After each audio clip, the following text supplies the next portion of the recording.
Hello students, welcome to chemistry class. पिछले class में हम लोगों ने हेलो अल्केन्स और हेलो एरीन्स के बारे में पढ़ा था। आज हम लोग फिर नए एक चैप्टर को शुरू कर रहे हैं जिसमें हम लोग preparation properties and uses of पढ़ेंगे, अल्कोहल्स, फेनॉल्स एंड ईथर के बारे में। यानी इन तीनों को एक साथ हम लोगों को पढ़ना है एक दूसरे चैप्टर में। And the chapter name is alcohol, phenols and ether. इसमें अल्कोहल और फिनॉल्स को एक साथ हम लोग इसकी प्रॉपर्टीज़ और प्रिपरेशन को पढ़ेंगे और ईथर को इसके बाद में। तो सबसे पहले आइए किसी भी टॉपिक्स को जब शुरू करते हैं तो एट फर्स्ट हम लोग शुरू करते हैं इसके इंट्रोडक्शन कि क्या है alcohol. So let us come to the introduction.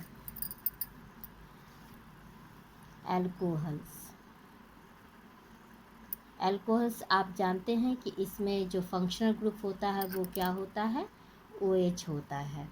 तो ये कैसे अल्कोहल बनता है, तो इसमें हम लोग ये बोलते हैं कि अल्कोहल्स आर द हाइड्रोक्सी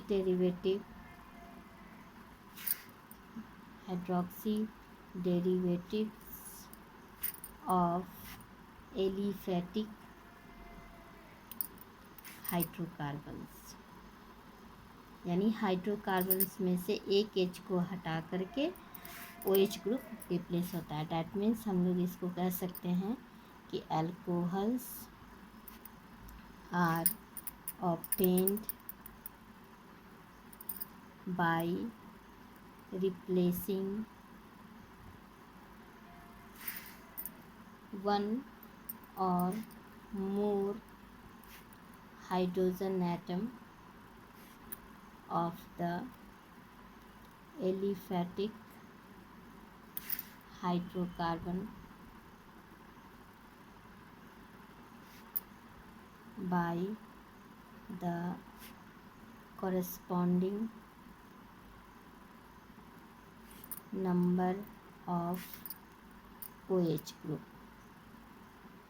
मैंने समझाया, यानी कि कहने का मतलब है कि जो भी अल्केन है इसमें से ये H एक हटेगा और OH जुड़ जाएगा, तो ये हमारा जो बन गया ये क्या हो गया, अल्कोहल। फेनॉल बस अंतर यही है, इसमें फंक्शनल ग्रुप OH ही होते हैं, लेकिन अल्कोहल में ये एलिफेटिक हाइड्रोकार्बन से जुड़ता है OH फंक्शनल ग्रुप, और फेनॉल में एरोमेटिक। यानी phenols are the hydroxy derivative of aromatic hydrocarbons in which the OH group is directly attached to the carbon atom of the aromatic ring। यानी aromatic ring आप जानते हैं सबसे simplest है benzene.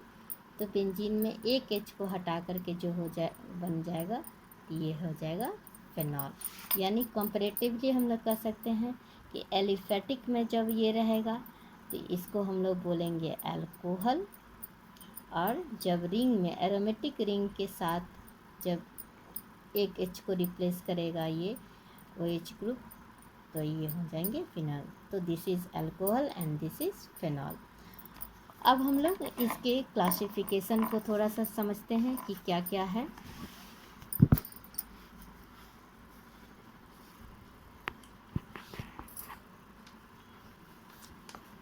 Classification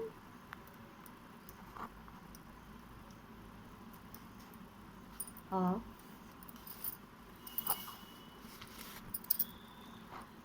alcohols and phenol.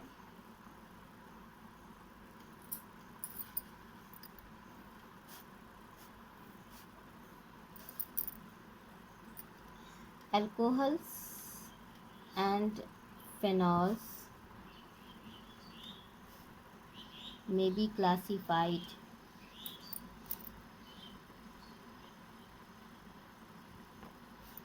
as mono, di, tri and polyhydric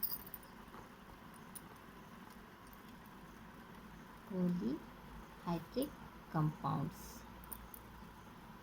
depending upon the number of OH group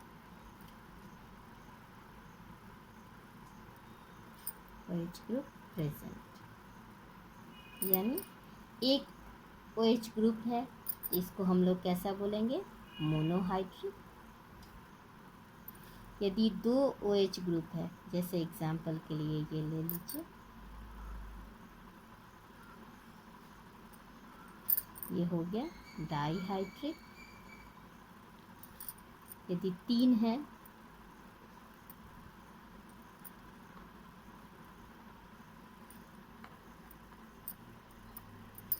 ये हो गया trihydric. यानी अल्कोहल के नंबर पे, एक अल्कोहल होगा तो monohydric alcohol, 2 alcohol OH group होगा तो डाईहाइड्रिक अल्कोहल, 3 OH ग्रुप होगा तो ट्राईहाइड्रिक अल्कोहल। और सिमिलरली फेनॉल में भी उसी तरह से आते हैं। जैसे बेंजीन रिंग में एक OH ग्रुप जुड़ा हुआ है, इसको हम लोग बोलेंगे मोनोहाइड्रिक फेनॉल।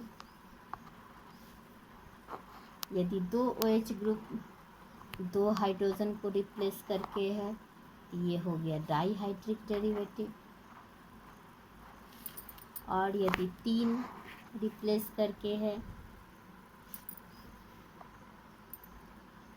तो हो गया ट्राईहाइड्रिक। अब जैसे कि हेलो अल्केन्स में हमने क्लासिफाई किया था, उसी तरह से मोनोहाइड्रिक अल्कोहल को monohydric alcohols may be classified according to the hybridization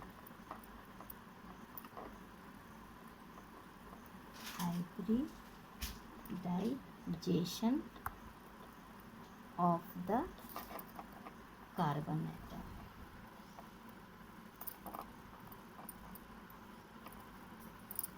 atom in which OH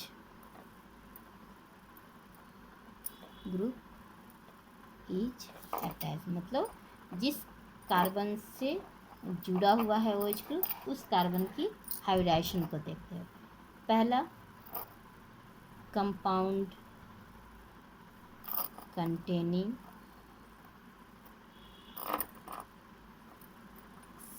sp3OH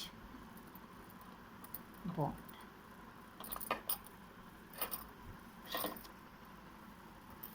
इसमें आ जाते हैं, आपको पता है 3 तरह का कैटेगरी है। RCH2OH, 3 तरह के हाइड्रोकार्बन्स होते हैं, CHOH,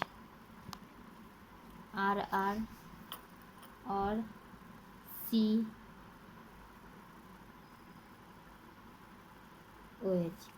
ये हमारा हो गया प्राइमरी अल्कोहल।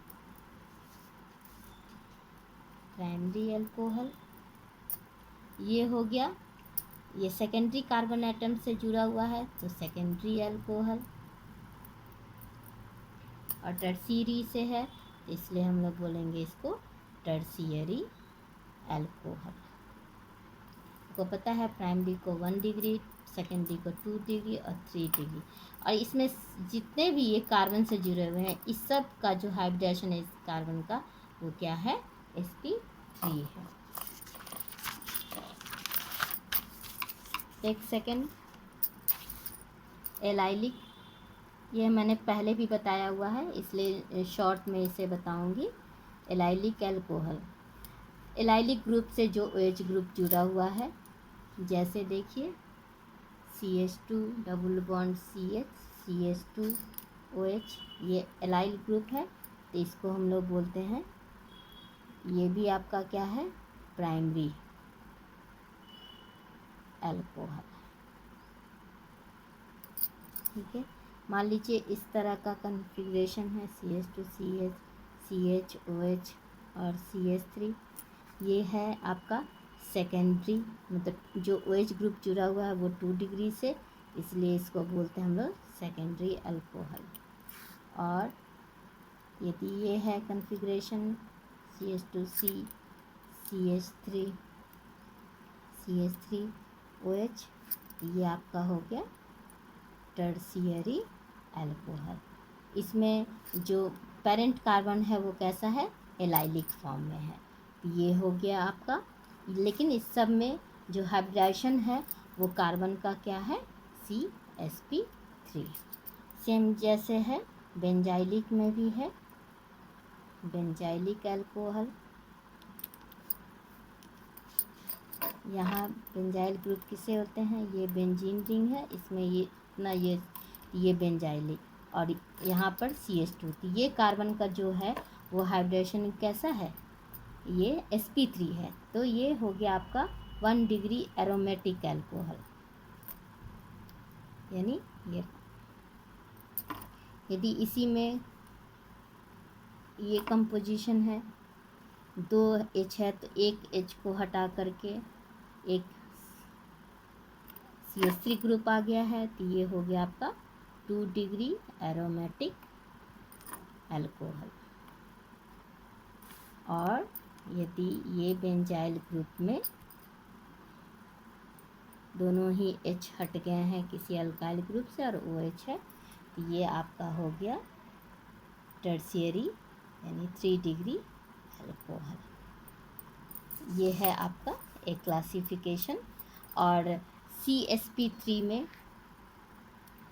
दूसरा है CsP2 बॉन्ड, यानी कंपाउंड्स कंटेनिंग CsP, इसमें आप जानते हैं विनाइल ग्रुप आता है, CH2 डबल बॉन्ड CHOH, ये आपका क्या है, विनाइल अल्कोहल। यहाँ पे जो ये कार्बन है इसका जो हाइब्रिडाइजेशन है वो क्या है, sp2, इसलिए ये विनाइल अल्कोहल। और भी है यहाँ फेनॉल में आ जाए तो डायरेक्टली OH ग्रुप से ये ग्रुप, यहाँ जो ये जो कार्बन है इस कार्बन का जो हाइब्रिडेशन है वो क्या है, sp2, ये हो गया मोनोहाइड्रिक अल्कोहल है। यानी ये जो क्लासिफिकेशन हमने बताया है अकॉर्डिंग टू द हाइब्रिडाइजेशन, जिसमें OH ग्रुप यदि जिस कार्बन से जुड़ा हुआ है वो sp3 के साथ जुड़ा हो, और दूसरा है कि जो कार्बन OH ग्रुप से जुड़ा हुआ है वो sp2 से। अब नेक्स्ट क्लास में हम लोग इससे आगे पढ़ेंगे। Till then good bye.